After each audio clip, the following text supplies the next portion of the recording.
Meus irmãos, ontem eu estava conversando com uma pessoa, ele estava comentando comigo o seguinte, que no trabalho dele está bem difícil. Ele comentou que chegou a trabalhar até as 11 horas da noite. Um dia a esposa dele chegou a comentar que ele chegou a trabalhar até 22 horas. E eu creio que a experiência dele não é só dele, né? Muitas pessoas estão trabalhando nesse nível de pressão do dia a dia. O Mateus, que estava tocando aqui no teclado, falou que teve que ir embora porque tem que trabalhar. Porque está realizando um projeto que não tem hora, tem que terminar o projeto a todo custo, todo custo. E essa pressão do trabalho vem aumentando cada vez mais. Pessoas trabalhando 8, 9, 10, 11, 12 horas por dia, com muito estresse, meta para cumprir, pessoas para poder gerenciar, um estresse absurdo, absurdo. E em situações como essa, muitas pessoas fazem o quê? Começam a almejar lá dentro do coração um momento para poder parar com isso. Um momento, pelo menos um momento na semana, que possa sentar com seus amigos ao redor de uma mesa, para poder conversar, para poder desabafar, para poder abrir o coração, para poder, enfim, ter um momento de paz. E eles normalmente chamam essa hora de happy hour, exatamente, happy hour. É aquele momento que a pessoa senta para conversar, para desestressar. Em outras palavras, é como se no coração humano houvesse realmente esse desejo. Eu preciso estar ao redor de uma mesa, compartilhando uma refeição, com pessoas que possam me ouvir, com pessoas que possam me acolher, com pessoas que possam me ajudar. Eu preciso de um momento para desabafar. Eu preciso de um momento para abrir o meu coração, um momento em que eu esteja ao redor de pessoas que realmente me amam, pessoas que me compreendem, pessoas que me acolhem. E é interessante que esse desejo do coração humano, também nós podemos encontrar na palavra de Deus um texto que fala exatamente sobre essa questão. Vamos abrir a palavra de Deus lá no livro de Atos, no capítulo 2. Atos, capítulo 2. Nós faremos a leitura nos versículos 46 e o versículo 47.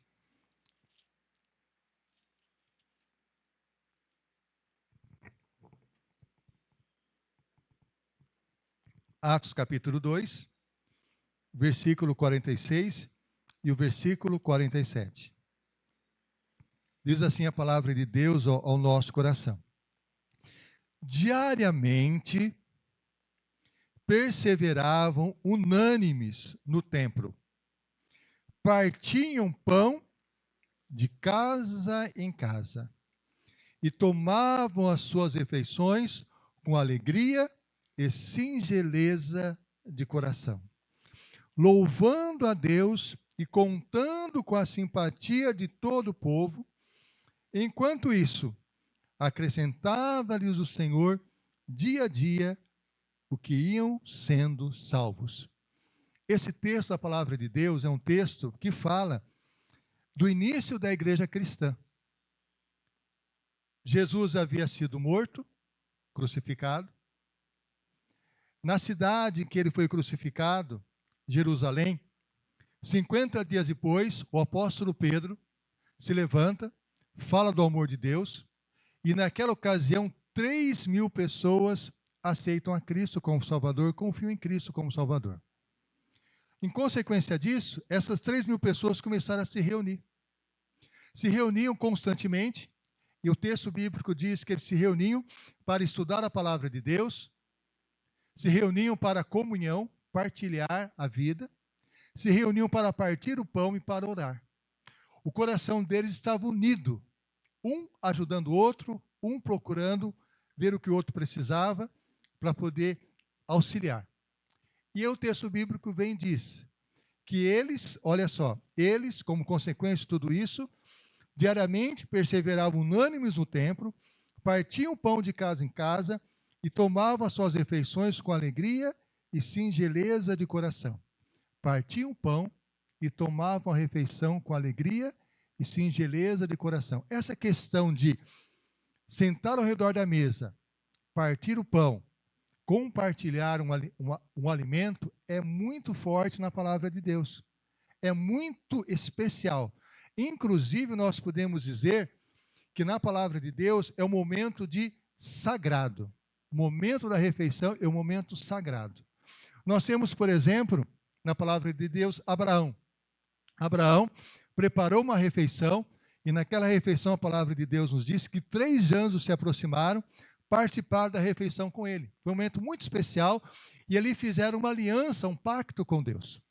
Mais tarde, por meio também de uma refeição, Deus celebrou com o povo de Israel a libertação do povo de Israel no Egito, que é a cerimônia da Páscoa, que é comemorada pelos judeus todos os anos, e nós comemoramos também, mas lembrando da ressurreição de Cristo, certo? É algo muito especial. Numa refeição também, Deus trabalhou com a vida de Elias. Elias, profeta, estava muito abatido, muito triste. Chegou até mesmo a pedir a própria morte. Porque a rainha Jezabel, naquela ocasião, queria matá-lo. Ele sentia que a sua vida era um fracasso, pediu para morrer. E quando ele falou isso para Deus, Deus não falou nada com ele. O que Deus fez? A palavra do Senhor nos informa que ele enviou corvos para alimentar Elias. Elias se alimentou. Não falou nada, apenas alimentou Elias. Depois, Elias passou um tempo com a força daquele alimento, e aí sim Deus falou com ele. E quando Deus falou com Elias, a mensagem que Deus deu para ele não foi uma mensagem assim, olha, não fale sobre a tristeza do seu coração, não fale da sua dor, porque Deus sabia qual era a dor do coração dele. Simplesmente Deus mandou ele fazer algo. Eleger um rei, escolher um outro profeta, foi o que Deus fez com Elias. Hoje nós chamaríamos isso de terapia ocupacional, para que Elias, enfim, curasse o coração dele, porque Deus sabe a dor dos nossos corações. A palavra de Deus também nos mostra, numa refeição, Jesus se alimentando com pecadores. E as pessoas dizendo, como Jesus pode se alimentar com pecadores? Compartilhar uma refeição com pecadores? Aí Jesus fala o seguinte, olha, eu vim chamar doentes, não pessoas sãs. Vim chamar pecadores, não pessoas que não pecam. Eu vim para aqueles que precisam. Por isso estou me alimentando com essas pessoas. Em outra ocasião, Jesus também se alimenta na casa de Zaqueu, um terrível pecador pelos olhos dos judeus, cobrador de impostos. E naquela refeição, Zaqueu tem a sua vida transformada e fala o seguinte, olha, se eu roubei alguém, eu devolvo 4 vezes mais. E todos os bens que eu tenho, eu vou dividir entre os pobres, mostrando assim uma transformação de vida num ambiente de refeição com o Senhor Jesus Cristo. E a refeição mais impactante do Senhor Jesus Cristo, que nós temos na palavra de Deus, é exatamente a ceia do Senhor. Na ceia, Jesus, sabendo de tudo que iria acontecer com ele, na véspera da sua morte, reuniu seus discípulos ali, pegou um pedaço de pão, partiu o pão diante deles e falou o seguinte, olha, esse pão é o meu corpo, que é oferecido por vocês. Depois pegou um copo de vinho, tomou o vinho e falou o seguinte, olha, esse vinho é o meu sangue que é derramado por vocês. Em outras palavras, Jesus estava dizendo o seguinte, olha, isso aqui representa o meu grande amor por vocês, que eu amo vocês. Eu dou a minha vida por vocês. E naquela ocasião nós podemos dizer que a ceia do Senhor poderia ser um momento de muita tristeza, porque Jesus falava do seu amor e ao mesmo tempo afirmava que ele iria morrer. Mas Jesus, ele fala algo maravilhoso aos seus discípulos e diz o seguinte, olha, o que nós estamos fazendo aqui agora, eu vou participar com vocês em algo semelhante lá no reino de Deus. Em outras palavras, eu vou vencer a morte. O que eu estou participando com vocês agora é um símbolo de amor e também um símbolo de vitória sobre a morte. Em Cristo Jesus sempre há esperança. Em Cristo Jesus há vitória sobre a morte. A morte, por mais dolorosa que seja, por mais que afeta realmente profundamente o nosso coração, nós sabemos que há vitória sobre a morte em Cristo Jesus. Essa é a grande esperança que nós trazemos em nosso coração.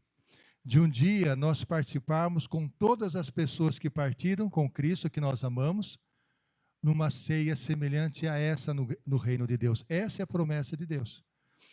Nessa semana nós tivemos uma dor muito profunda, né? Com a partida do nosso irmão Boiago, José. Foi algo muito doloroso, muito doloroso. Algo que todos nós alimentávamos no coração uma esperança muito firme na recuperação dele, todos nós. Na cirurgia, no processo de quimioterapia, nós alimentávamos o coração, Deus vai curar, Deus vai recuperar, Deus vai dar vitória, e Deus resolveu recolhê-lo. Isso é algo muito triste ao nosso coração.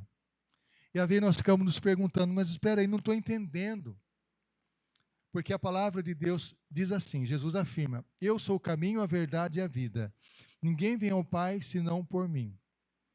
Se Jesus é a vida, como pode existir a morte? Como pode Jesus permitir que haja morte? É algo muito doloroso ao nosso coração. Mas quando nós lemos a palavra de Deus, nós percebemos algo muito importante sobre isso. Que realmente em Jesus há vida. E para quem tem a Cristo como Salvador, na realidade espiritual profunda, a morte não existe. A morte é uma passagem, uma porta de entrada na vida eterna com Cristo Jesus. Tanto é que a palavra de Deus afirma claramente que o nosso Deus é um Deus de vivos e não Deus de mortos.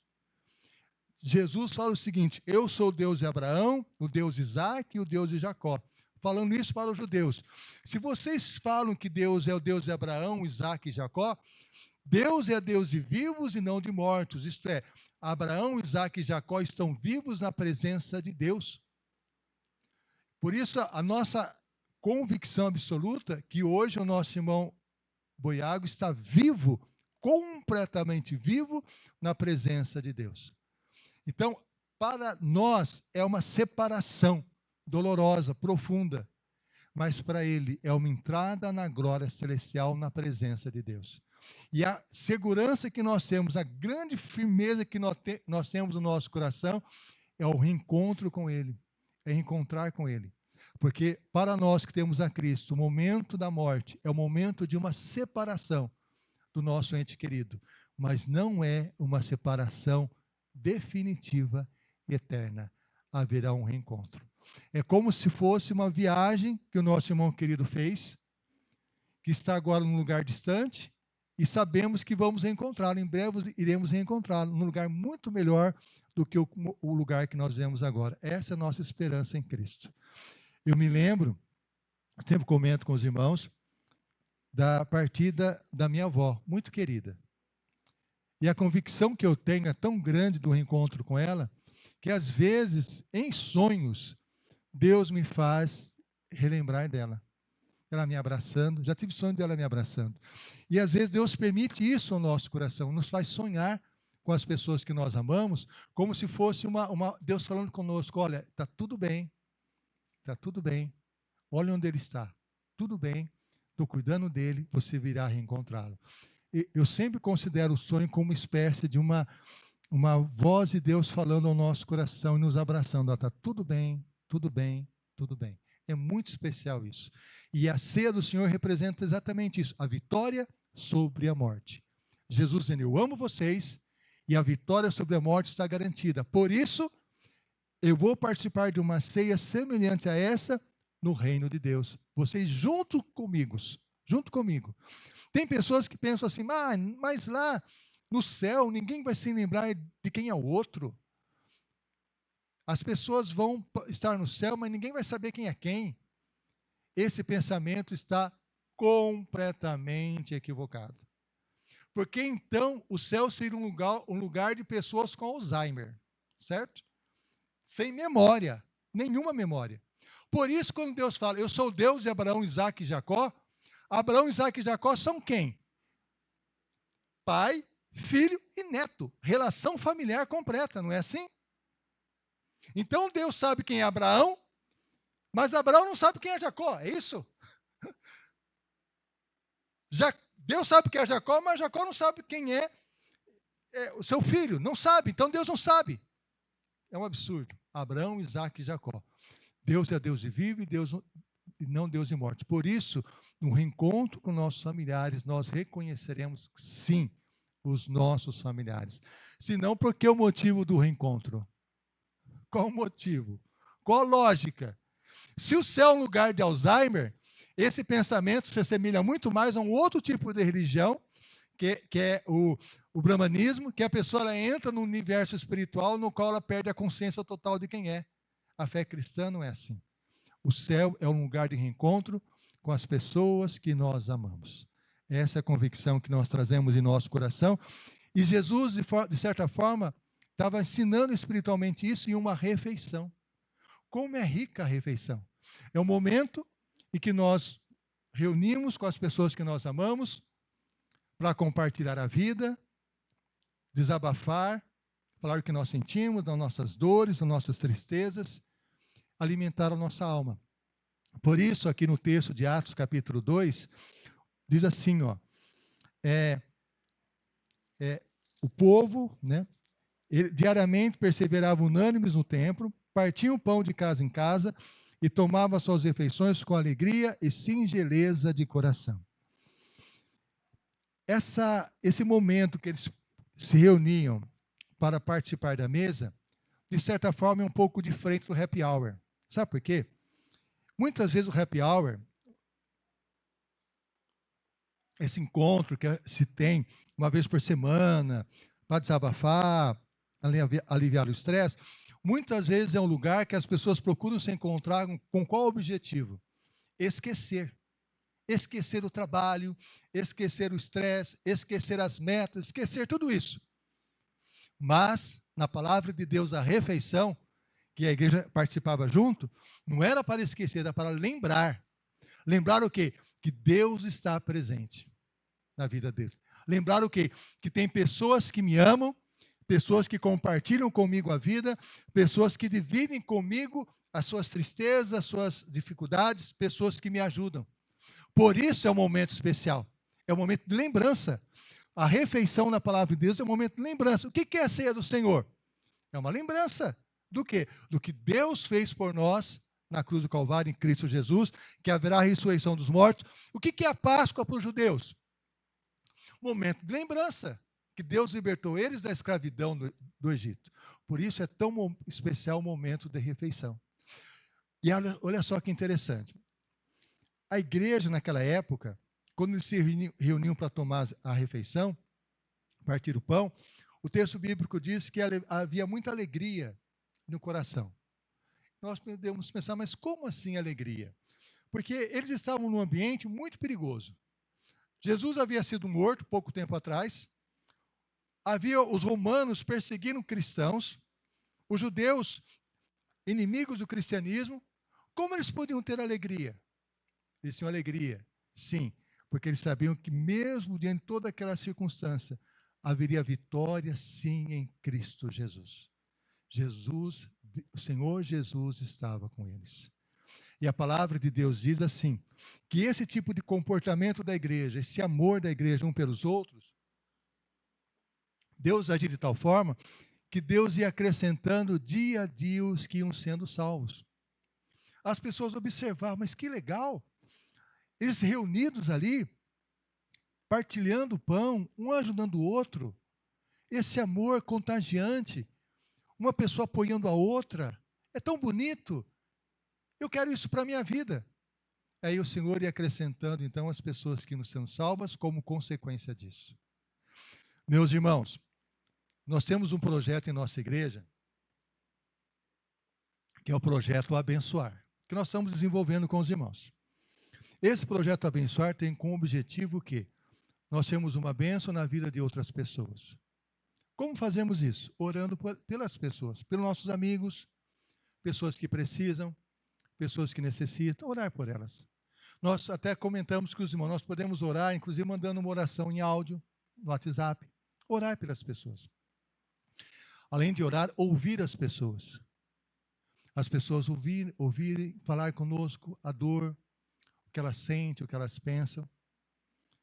Acolher essa pessoa na sua dor, servir, ajudar a pessoa naquilo que ela precisa, naquilo que ela necessita. E a quarta ação, essencial também, é ter um momento de nós sentarmos à mesa com a pessoa, compartilharmos com a pessoa. Hoje, essa questão de sentar-se à mesa para compartilhar a vida, conversar, que na palavra de Deus é algo sagrado, infelizmente na correria do dia a dia, acaba não tendo um momento de encontro na refeição. Acaba tendo cada um se alimentando em lugares diferentes, não é assim? Em momentos diferentes. É até um desafio para o nosso coração como família, nós pensamos, eu preciso ter um momento na minha família no qual a gente se reúna ao redor da mesa, com o celular desligado, para participar de uma refeição, orar agradecendo a Deus pelo alimento, e nós ali falarmos, abrirmos o coração e conversarmos o dia a dia. Isso é muito importante, isso é essencial no nosso dia a dia, é até um desafio para o nosso coração. Se eu não consigo fazer isso, por exemplo, no almoço, no jantar, no café, eu tenho que pensar qual o horário que eu consigo no meu dia reunir com a minha família para poder compartilhar a vida desse momento especial. E também, não apenas na família dentro de casa, nós pensamos também um momento de reunirmos também, sabe como? Com nossos amigos. De uma forma intencional, eu pensar, eu preciso ir lá na casa daquela pessoa e eu vou tomar um café com ela, eu vou conversar com ela, bater um papo com ela. Ou então, eu vou em algum lugar com ela, uma padaria, algum lugar, bater um papo, conversar, porque isso faz muito bem. Faz bem para quem? Para a pessoa com quem nós estamos conversando, e é só para ela que faz bem? Faz bem para o nosso coração também. Isso é um exercício espiritual de abençoar a vida das pessoas, para chegar a ouvir o que ela tem a dizer, ela ouvir também o que nós temos para falar das nossas dores, tristezas, angústias. Isso é extremamente importante, é essencial. Essencial. Com meus irmãos, nós estabelecemos um pacto, né? Como nós moramos em cidades diferentes, tem a rotina do dia a dia, nós nos reunimos pelo menos uma vez por mês para tomarmos um café. É algo sagrado para nós. Porque cada irmão meu tem uma característica diferente, tem um peso diferente, tem uma dificuldade diferente. A minha irmã, por exemplo, ela tem uma dificuldade muito grande em relação, porque ela está sozinha agora. O meu cunhado, ele não consegue se locomover mais. Ela não tinha como cuidar dele. Colocou ele numa casa de repouso, porque ela não tinha como cuidar. Quando ele caía no chão, não conseguia mais levantá-lo. Não tinha recursos para poder contratar uma pessoa. E a dor no coração dela era imensa por causa disso. Nós nos reunimos, sempre uma vez por mês, eu, meu irmão e ela. Nós conversamos e no momento da conversa ela desabafa, ela chora, fala das suas dificuldades. Meu irmão fala das dele, eu falo das minhas. E toda vez que nós terminamos o momento, ela fala assim, muito obrigado. O meu cunhado deixou de estar na clínica de recuperação, de repouso? Não. Ela deixou de estar sozinha? Não. O que mudou? A conversa, o desabafo, abrir o coração e falar. o meu irmão da mesma forma, contando as dificuldades do trabalho, eu contando as minhas dificuldades também. É um momento muito especial, esse momento de nós compartilharmos a vida através de uma refeição. E isso, para que aconteça, nós precisamos intencionalmente marcar isso. Se nós falarmos, os irmãos sabem como que é a situação. Ah, você vai na minha casa? Ah, eu vou sim. Um dia eu vou. Esse um dia eu vou, os irmãos sabem que dia que vai ser, né? Tem até um santo nesse nome, não tem? Que santo que é? Santo do São Nunca, nunca vai. Ah, você vai? Então, tudo bem. Você pega a agenda e já marca. Tudo bem. Que dia nós vamos, então? Que dia você pode? Você vai. E é necessário ir. Sabe? Que isso faz muito bem ao coração. Faz muito bem ao coração. Essa semana nós tivemos uma experiência assim. A nossa irmã Ivone, ela teve um acidente na semana passada. Um acidente de carro, bateu o carro no poste e quebrou o osso o externo, que é esse osso do peito. Eu, quando mandava mensagem para ela, quando eu fiquei sabendo, durante a semana, mandei mensagem para ela, porque a irmã não me avisou, tal. Assim, ela estava na UTI, porque não conseguiu. E eu fui visitá-la. Quando eu fui lá visitá-la, eu e o Caderci fomos visitá-la na quarta-feira. Chegamos lá, qual a impressão que nós tínhamos? Ela vai estar deitada na cama, quebrou o osso do peito, um acidente. Totalmente imóvel. E como será que vai ser a situação? Nós chegamos na casa, a porta estava aberta. Vixe, porque a porta está aberta? Nós não fomos entrando, a Ivone apareceu, andando. Falei, bem, Ivone, como você está andando? Ela falou, estou bem. O médico falou que quebrou o osso aqui, não pode, até você sabe, não pode engessar, tem que ficar. Só não posso carregar peso, não posso rir, não posso tossir. Mas ela ri demais. Aí eu entrei na casa dela assim, o que que eu vi? Uma mesa pronta. Falei, o que é isso, Ivone? Não é possível, né? E aí nós partilhamos uma refeição, ela conversou, falou, porque ela, para se cuidar, vejam, para se cuidar, que ela vai ter que ter um período de cuidado especial, ela precisou colocar o nosso irmão Ronilson num lugar de repouso. E era necessário até falar isso.